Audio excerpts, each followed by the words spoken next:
Tunamshukuru Mwenyezi Mungu, tunaianza safari hii leo kuelekea Eswatini.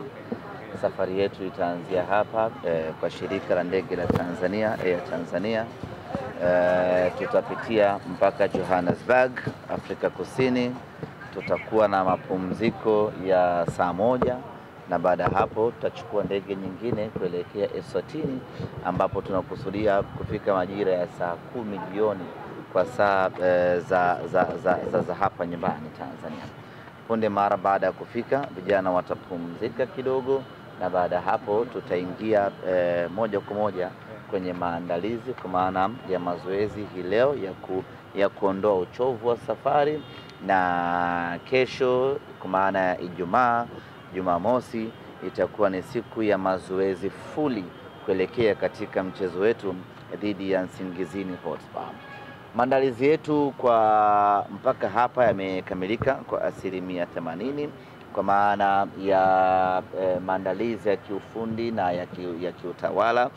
Tangu tumemaliza mechi yetu ya mwisho ya ligi kuu ya NBC dhidi ya Namungo, tukaingia moja kwa moja kwenye maandalizi ya mechi hii, na tumepata michezo miwili ya kimataifa ya kirafiki ambayo imesaidia kwa namna moja ama nyingine meneja Pantev kupata taswira halisi ya kikosi chake kuelekea katika mchezo wetu huu dhidi ya Nsingizini.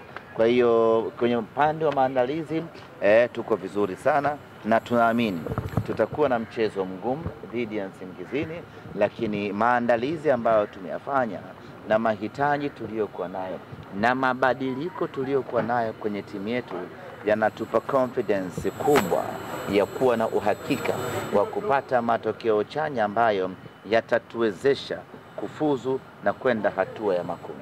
Kikosi kinachoondoka hapa, tunaona magolikipa wawili, kijana ametoa taarifa ya Bajaber kurejea mazoezini, na baadhi ya wachezaji pia ambao hawajaondoka, taarifa zao ziko. Bajaber amepona, lakini ndio kwanza ameanza mazoezi na wenzie, na bado hajafikia kufanya ile mazoezi magumu, yani ile tough and fitness mazoezi ile bado hajafikia.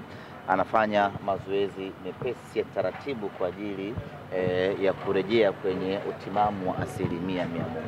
Kwa mchezaji wa namna hiyo huwezi kusafiri naye wala huwezi kumpa nafasi ya kucheza, kwa sababu kuna uwezekano akatonesha jeraha lake.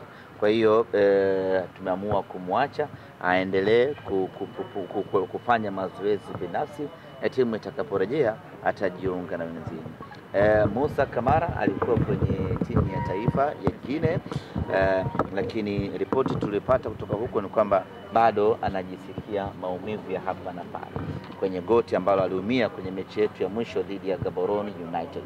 Kwa hiyo atarejea Tanzania, tutamwangalia tuone wapi kuna changamoto ya aina yote, na baada hapo majibu yatatolewa. Ndio maana umeona tuko na Abel Hussein pamoja na Tanzania 1 Yakub Suleiman.